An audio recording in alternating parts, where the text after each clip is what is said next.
Hello students, it's Anuradha ma'am here. Welcome to my YouTube channel made concept easy. आज के video lecture में class 12 accountancy के chapter 3 change in profit sharing ratio को continue करते हुए मैं आपको टीएस गरेवाल की एक्सरसाइज के दो क्वेश्चन करवाऊंगी। क्वेश्चन नंबर 19 और 20। दोनों ही क्वेश्चन इन्वेस्टमेंट फ्लक्चुएशन रिजर्व से रिलेटेड है। देखो, इन्वेस्टमेंट फ्लक्चुएशन रिजर्व का पूरा कंसेप्ट मैंने आपको प्रीवियस वीडियो लेक्चर में डिटेल में एक्सप्लेन किया है। सारे केसेस मैंने आपको डिटेल में एक्सप्लेन किए हैं कि किस केस में हम किस तरह से एंट्रीज पास करते हैं। तो अगर आपने मेरा प्रीवियस वीडियो लेक्चर देख लिया है तब तो आज के वीडियो लेक्चर में आपको एंट्रीज पास करने में किसी तरह की कोई भी प्रॉब्लम नहीं होगी, क्योंकि पूरा कंसेप्ट मैं आपको क्लियर कर चुकी हूँ कि इन्वेस्टमेंट फ्लक्चुएशन रिजर्व में हम किस तरह से जर्नल एंट्रीज पास करते हैं।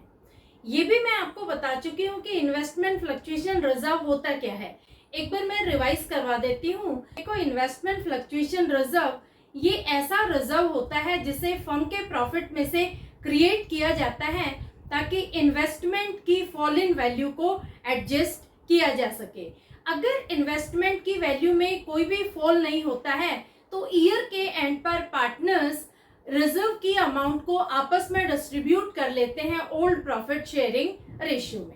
और अगर कोई फॉल होता है इन्वेस्टमेंट की वैल्यू में तो पार्टनर्स रिजर्व की अमाउंट में से उस फॉल की अमाउंट को एडजस्ट कर देते हैं। तो किस तरह से हम जर्नल एंट्रीज पास करते हैं ये मैं आपको दोनों क्वेश्चन में डिटेल में एक्सप्लेन करूंगी। Question number 19 and 20। Question number 19 is A, B and C who are sharing profits and losses in the ratio of 5:3:2 decide to share future profits in the ratio of 2:3:5. Give the journal entries to distribute investment fluctuation reserve of rupees 20,000 at the time of change in profit sharing ratio. When investment जिसकी market value है ₹95,000 appears in the book at ₹1,00,000। देखो, इस question में तीन partner हैं ए, B और सी। तीनों partners एक इन्वेस्टमेंट परचेज करते हैं जिसकी वैल्यू है ₹1,00,000। लेकिन कुछ टाइम बाद उस इन्वेस्टमेंट की वैल्यू मार्केट में गिर जाती है। इन्वेस्टमेंट की वैल्यू हो जाती है ₹95,000। लेकिन पार्टनर्स पहले से ही वरीड थे कि कहीं फ्यूचर में जाकर इन्वेस्टमेंट की वैल्यू में कोई फॉल ना हो जाए, इसलिए उन्होंने एक रिजर्व क्रिएट किया था। यानी प्रॉफिट की अमाउंट में से कुछ अमाउंट एक गुल्लक में रख दी थी और उसे नाम दिया था इन्वेस्टमेंट फ्लक्चुएशन रिजर्व। अमाउंट कितनी रखी थी गुल्लक में? अमाउंट रखी थी ₹20,000। तो इसी क्वेश्चन को देखो, मैंने बैलेंस शीट के फॉर्मेट पे दिखाया है। बैलेंस शीट बनाई है। बैलेंस शीट में एसेट साइड हमने इन्वेस्टमेंट दिखाए हैं कॉस्ट वैल्यू पर, क्योंकि जब भी कोई एसेट परचेज की जाती है, कहीं भी पैसा इन्वेस्ट किया जाता है तो उसे हमेशा कॉस्ट वैल्यू पर ही बुक्स ऑफ अकाउंट में रिकॉर्ड किया जाता है। तो पार्टनर्स ने इन्वेस्टमेंट परचेज किए थे ₹1,00,000 के। ये इसकी कॉस्ट वैल्यू है। कॉस्ट वैल्यू को हम बुक वैल्यू के नाम से भी जानते हैं। अब देखो, पार्टनर्स के मन में एक डर था कि कहीं इन्वेस्टमेंट की वैल्यू में फ्यूचर में कोई फॉल ना हो जाए, तो उन्होंने क्या करा कि ₹20,000 एक गुल्लक में रख दिए और इस गुल्लक को नाम दिया इन्वेस्टमेंट फ्लक्चुएशन रिजर्व। यानी अगर इन्वेस्टमेंट की वैल्यू में फ्यूचर में कोई फॉल हो जाता है तो उस फॉल को ₹20,000 से एडजस्ट किया जाएगा। और देखो, इन्वेस्टमेंट की वैल्यू में फॉल हो जाता है, इन्वेस्टमेंट की मार्केट वैल्यू हो जाती है ₹95,000। इसका मतलब क्या हुआ कि जो इन्वेस्टमेंट ₹1,00,000 के परचेज किए गए थे, कुछ समय बाद उनकी मार्केट वैल्यू हो जाती है ₹95,000। यानी ₹5,000 की इन्वेस्टमेंट की वैल्यू में गिरावट हो गई। तो अब पार्टनर्स क्या करेंगे कि जो ₹5,000 की गिरावट हुई है इन्वेस्टमेंट की वैल्यू में, इसे इन्वेस्टमेंट फ्लक्चुएशन रिजर्व की अमाउंट में से एडजस्ट कर देंगे। अब देखो, पार्टनर्स ने गुल्लक में कितनी अमाउंट रखी थी? गुल्लक में रखे थे ₹20,000। 20,000 में से जो 5,000 fall in value of investment में गिरावट हुई है उस अमाउंट को एडजस्ट करेंगे। तो 20,000 में से ₹5,000 इन्वेस्टमेंट को क्रेडिट करने के लिए यूज कर देंगे। यानी इन्वेस्टमेंट की वैल्यू में जो गिरावट हुई थी उस गिरावट को एडजस्ट करेंगे ₹5000 से। तो अब गुल्लक में कितनी अमाउंट बचेगी? अब गुल्लक में बचेंगे ₹15,000। इस 15,000 को तीनों partners old profit sharing ratio में आपस में डिस्ट्रीब्यूट कर लेंगे। देखो तीनों जो पार्टनर है इनका ओल्ड प्रॉफिट शेयरिंग रेशियो है 5:3:2 और इनका न्यू रेशियो है 2:3:5। तो जब भी हम इन्वेस्टमेंट फ्लक्चुएशन रिजर्व से रिलेटेड क्वेश्चन करते हैं तो हमेशा ओल्ड प्रॉफिट शेयरिंग रेशियो को ही कंसिडर करते हैं, न्यू रेशियो को कभी भी कंसिडर नहीं करते। तो जो ₹15,000 है ये 5:3:2 में तीनों पार्टनर्स आपस में डिस्ट्रीब्यूट कर लेंगे। तो एंट्री क्या होगी? एंट्री होगी investment fluctuation reserve account debit, amount is ₹20,000 to investment account, amount is ₹5,000 to A's capital account, to B's capital account, to C's capital account। अब देखो तीनों पार्टनर ₹15,000 को डिवाइड करेंगे 5:3:2 के रेशियो में। तो ए को कितनी अमाउंट मिलेगी? ए की अमाउंट होगी ₹7,500, बी की अमाउंट होगी ₹4,500 और सी की अमाउंट होगी ₹3,000। ये जो ₹15,000 है तीनों पार्टनर्स ने ओल्ड प्रॉफिट शेयरिंग रेशियो में आपस में डिस्ट्रीब्यूट किए। समझ में आया? तो इस तरह से ₹15,000 को तीनों पार्टनर्स ने 5:3:2 के रेशियो में डिस्ट्रीब्यूट कर लिया। और नरेशन क्या होगी? नरेशन होगी transfer of excess investment fluctuation reserve to partners capital account in old profit sharing ratio. ये होगी इसकी नरेशन। क्लियर? समझ में आया? ये है सॉल्यूशन क्वेश्चन नंबर 19 का। इसका एक स्क्रीनशॉट ले लो। अब मैं ले रही हूँ next question number 20। Question number 20 is Nitin, Tarun and Amar are partners sharing profits equally and decide to share profits in the ratio of 2:1 with effect from 1st April 2023. The extract of their balance sheet as at 31st March 2023 is as follows. Asset और liability side बनाई हुई है। देखो asset side में investment purchase किए हैं ₹4 लाख के और लाइबिलिटी साइड में रिजर्व क्रिएट किया गया है ₹60,000 का। Pass the journal entries in each of the following situation. देखो इस क्वेश्चन में 5 सिचुएशन दी गई हैं। पहली सिचुएशन क्या है? When market price is not given. दूसरी सिचुएशन है when market price is ₹4 lakh. तीसरी सिचुएशन में व्हेन मार्केट प्राइस इज ₹4,24,000। चौथी situation when market price is ₹3,70,000 and fifth situation is when market price is ₹3,10,000। तो इस क्वेश्चन में 3 पार्टनर हैं, नितिन, तरुण और अमर। इन तीनों का इक्वल प्रॉफिट शेयरिंग रेशियो है। तीनों पार्टनर्स ने एक इन्वेस्टमेंट परचेज किया था ₹4 लाख का और उन्होंने फर्म के प्रॉफिट में से ईयर के स्टार्टिंग में ही एक रिजर्व क्रिएट किया था ₹60,000 का।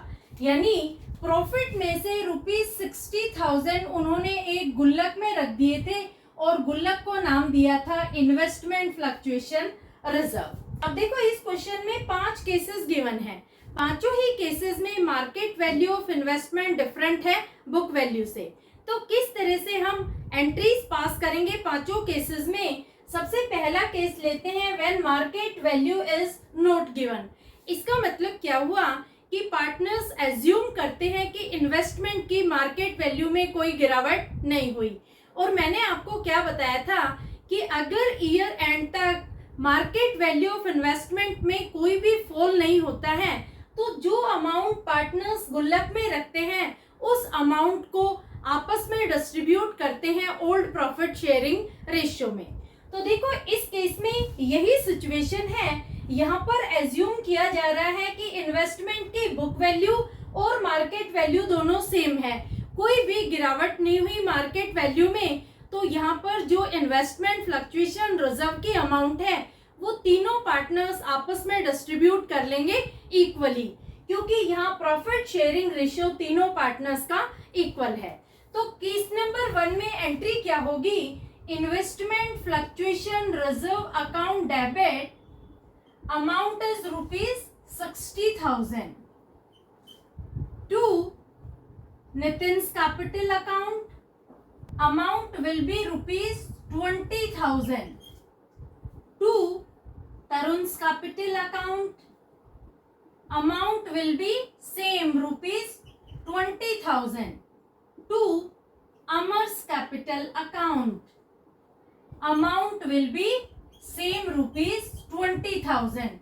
ये तीनों पार्टनर्स ने 60,000 को ओल्ड प्रॉफिट शेयरिंग रेशियो में डिस्ट्रीब्यूट किया है। और नरेशन क्या होगी? नरेशन होगी transfer of investment fluctuation reserve amount to partners capital account in their old profit sharing ratio.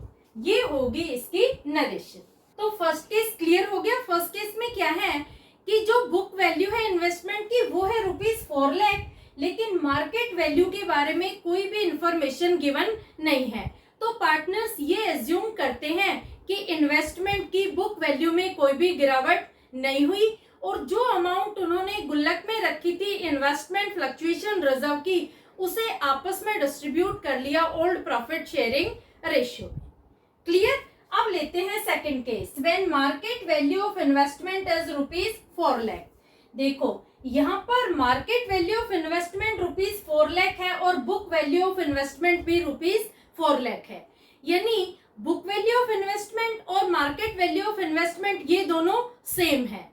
तो यहाँ पर भी वही एंट्री पास होगी जो हमने केस नंबर 1 में पास की है, ये सेम एंट्री पास होगी सेकंड केस में भी। सेकंड केस में भी जो इन्वेस्टमेंट फ्लक्चुएशन रिजर्व की अमाउंट है इसे पार्टनर्स आपस में डिस्ट्रीब्यूट करेंगे ओल्ड प्रॉफिट शेयरिंग रेशियो में।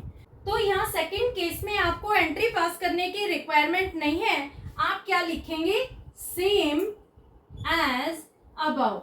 जो एंट्री हमने ऊपर फर्स्ट केस में पास की है वही एंट्री सेकंड केस में भी पास होगी। तो सेकंड केस भी आपको क्लियर हो गया। अब लेते हैं थर्ड केस। देखो थर्ड केस क्या है? When market value of investment is ₹4,24,000।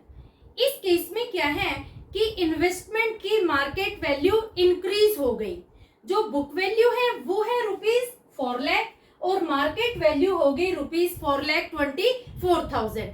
इसका मतलब क्या हुआ कि पार्टनर्स को ₹24,000 से गेन हुआ है। तो देखो इस केस में हम 3 एंट्रीज पास करते हैं।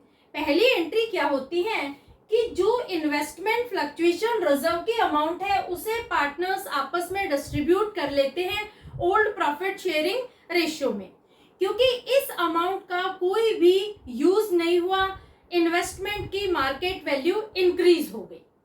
क्लियर? और सेकेंड एंट्री में हम क्या करेंगे कि जितनी अमाउंट से इंक्रीज हुआ है उस अमाउंट को हम रीवैल्यूएशन अकाउंट में क्रेडिट कर देंगे और थर्ड एंट्री में गेन की अमाउंट को पार्टनर्स के बीच में डिस्ट्रीब्यूट कर देंगे ओल्ड प्रॉफिट शेयरिंग रेशियो में।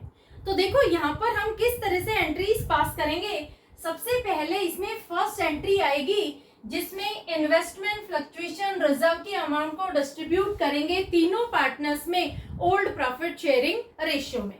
तो एंट्री क्या होगी? एंट्री होगी investment fluctuation reserve account debit amount is ₹60,000 to Nitin's capital account, amount will be ₹20,000 to Tarun's capital account, amount will be same ₹20,000 to Amar's capital account.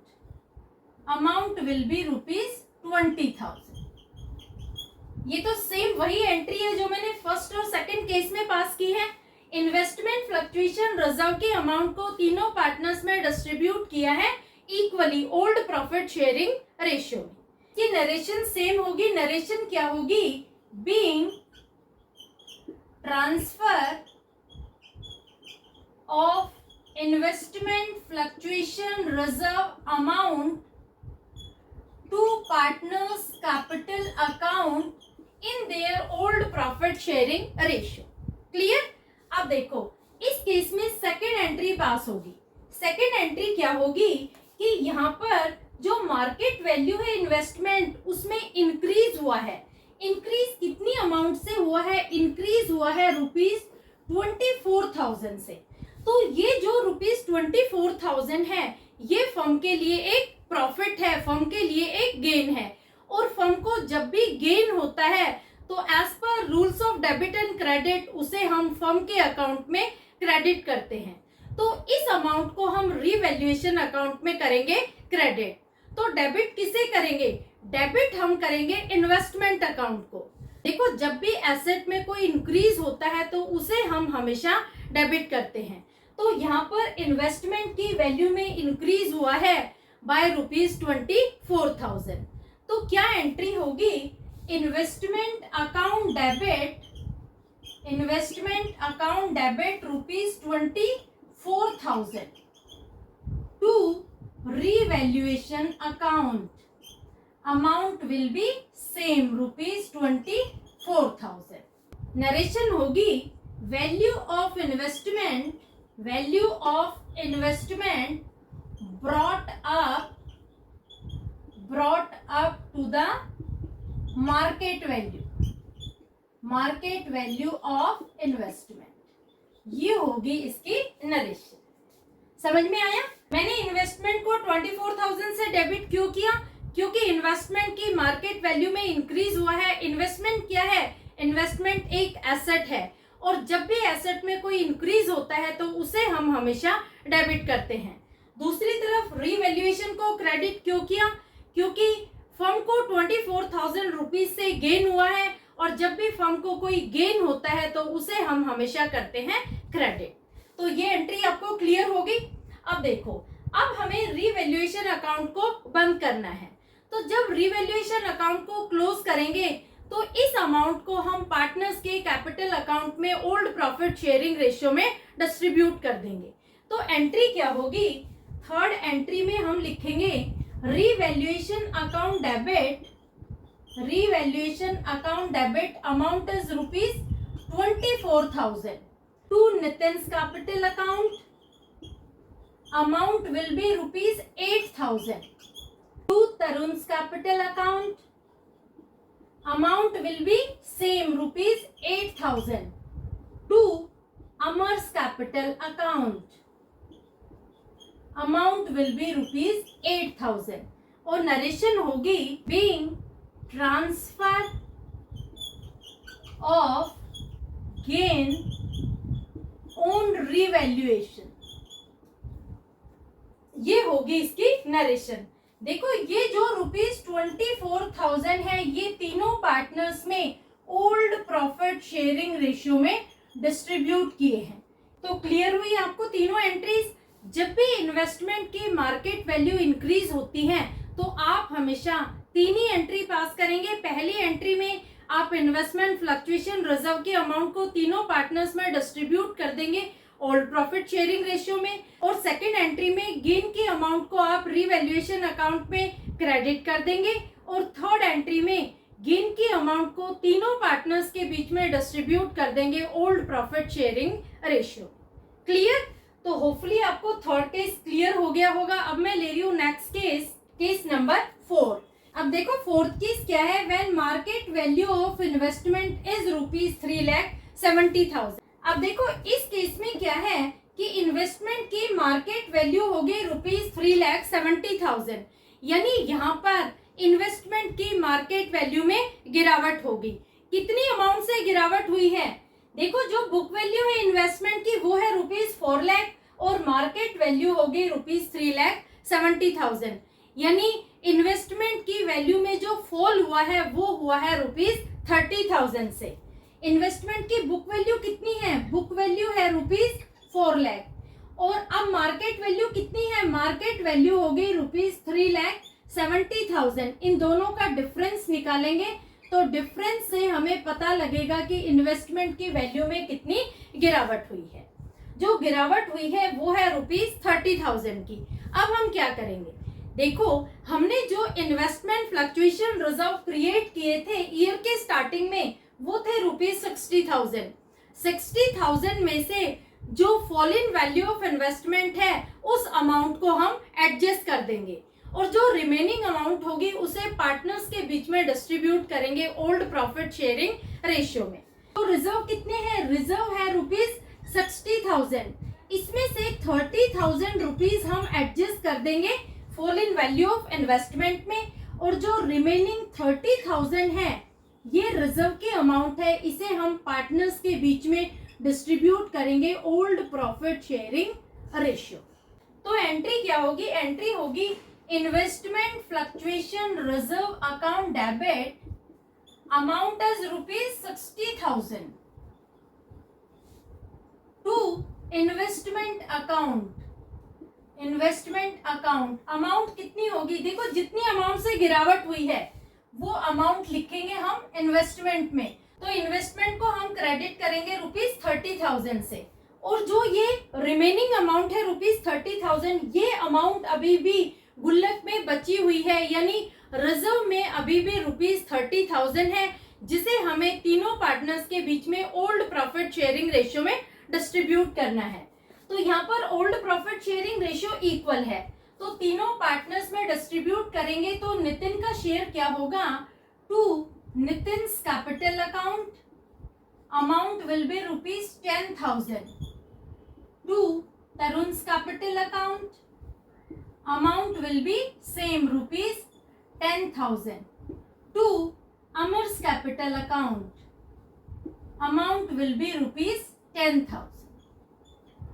ये ₹30,000 को हमने ओल्ड प्रॉफिट शेयरिंग रेशियो में distribute किया है। Narration क्या होगी? Narration होगी transfer of excess investment fluctuation reserve amount to partners capital account in their old profit sharing ratio. ये होगी इसकी नरेशन। तो समझ में आ गया? फोर्थ केस में जितनी भी मार्केट वैल्यू ऑफ इन्वेस्टमेंट में गिरावट हुई थी उस अमाउंट को इन्वेस्टमेंट फ्लक्चुएशन रिजर्व के अमाउंट में से एडजस्ट कर दिया, और जो रिमेनिंग अमाउंट थी उसे पार्टनर्स के बीच में डिस्ट्रीब्यूट कर दिया old profit sharing ratio. Clear? अब मैं ले रही हूँ next case, case number 5। Case number 5 is market value of investment is ₹3,10,000। देखो, यहाँ भी इन्वेस्टमेंट की मार्केट वैल्यू में फॉल हुआ है, इन्वेस्टमेंट की मार्केट वैल्यू में गिरावट हुई है। कितनी अमाउंट से गिरावट हुई है? पहले हम अमाउंट कैलकुलेट करते हैं। बुक वैल्यू इन्वेस्टमेंट की है ₹4 लाख और मार्केट वैल्यू है ₹3,10,000। तो कितनी अमाउंट से गिरावट होगी? अमाउंट से गिरावट हुई है वो है ₹90,000। देखो, यहाँ जो गिरावट हुई है वो है ₹90,000 की, लेकिन हमारे पास इन्वेस्टमेंट फ्लक्चुएशन रिजर्व में जो अमाउंट क्रिएटेड है वो है ₹60,000। तो ₹90,000 को हम कैसे एडजस्ट करेंगे? देखो, सबसे पहले तो जितनी भी रिजर्व की अमाउंट है उसे हम क्रेडिट कर देंगे इन्वेस्टमेंट अकाउंट में, यानी पूरे के पूरे 60,000 रुपए से हम गिरावट के अमाउंट को एडजस्ट करेंगे। पूरे 60,000 हमने दे दिए गिरावट को एडजस्ट करने के लिए, लेकिन अब भी हमारे पास 30,000 रुपीज और रिमेनिंग है जो हमें एडजस्ट करने हैं, टू बी एडजस्टेड। इस अमाउंट को और एडजस्ट करना है। इस अमाउंट को हम कैसे एडजस्ट करेंगे? देखो, ये जो ₹30,000 है ये फर्म के लिए एक लॉस है, और जब भी फर्म को कोई लॉस होता है तो उसे हम हमेशा रीवैल्यूएशन अकाउंट में डेबिट करते हैं और पार्टनर्स इस अमाउंट को अपनी जेब से भरेंगे। तो पार्टनर्स के अकाउंट को भी हम करेंगे डेबिट। इस सिचुएशन में आपको दो एंट्रीज पास करनी होगी। पहली एंट्री क्या होगी, investment fluctuation reserve account debit, amount is ₹60,000। revaluation account debit, amount is ₹30,000. 2. investment account, amount is ₹90,000. Narration होगी shortfall charged to revaluation account, ये होगी इसकी नरेशन। देखो हमारे पास ₹60,000 रिजर्व में थे, ये पूरी अमाउंट हमने डेबिट कर दी। इसके बाद जो 30,000 का लॉस था उसे भी हमने डेबिट कर दिया रिवैल्यूएशन अकाउंट में, और इन्वेस्टमेंट को हमने क्रेडिट करा ₹90,000 से, क्योंकि ₹90,000 ही हमें एडजस्ट करने थे जो fall in market value of investment के थे। क्लियर। अब सेकेंड एंट्री क्या करेंगे, सेकेंड एंट्री में हमें रिवैल्यूएशन अकाउंट को क्लोज करना है। तो जब हम रिवैल्यूएशन अकाउंट को क्लोज करेंगे तो इस लॉस को हम पार्टनर्स के बीच में डिस्ट्रीब्यूट करेंगे ओल्ड प्रॉफिट शेयरिंग रेशियो में। तो एंट्री क्या होगी, Nitin's capital account debit, amount is ₹10,000। Tarun's capital account debit, amount is ₹10,000। Amar's capital account debit, amount will be same ₹10,000. To revaluation account, amount will be ₹30,000. ये जो ₹30,000 है ये तीनों पार्टनर्स के बीच में ओल्ड प्रॉफिट शेयरिंग रेशियो में डिस्ट्रीब्यूट हुए हैं, क्योंकि ये फर्म का एक लॉस है। और नरेशन क्या होगी, नरेशन होगी transfer of loss to partners capital account in their old profit sharing ratio, ये होगी इसकी नरेशन। तो समझ में आया आपको फिफ्थ केस, यहाँ पर fall in value of investment ज्यादा है इन्वेस्टमेंट फ्लक्चुएशन रिजर्व की अमाउंट से। तो जब इस तरह की सिचुएशन आती है तो आपको दो एंट्रीज पास करनी होगी। पहली एंट्री में क्या करेंगे कि जो एक्स्ट्रा लॉस है उसे आप रिवैल्यूएशन में डेबिट कर देंगे, और सेकेंड एंट्री में आप क्या करेंगे कि उस एक्स्ट्रा लॉस की अमाउंट को पार्टनर्स के कैपिटल में डेबिट कर देंगे इन ओल्ड प्रॉफिट शेयरिंग रेशियो। तो होपफुली आज के वीडियो लेक्चर में पांचों केस आपको अच्छे से क्लियर हो गए होंगे। फिर भी किसी केस में किसी तरह की कोई क्वेरी हो तो feel free to comment in comment box. अब तक मैंने क्वेश्चन नंबर 20 तक टीएस गरेवाल की एक्सरसाइज के सारे क्वेश्चंस डिटेल में आपको एक्सप्लेन किए हैं। आप मेरी प्लेलिस्ट देख लेना, सारे क्वेश्चन आपको सीरीज में मिलेंगे। आप मेरे चैनल को सब्सक्राइब जरूर कर लेना, क्योंकि पूरी बुक मैं आपको डिटेल्ड वे में एक्सप्लेन करूंगी।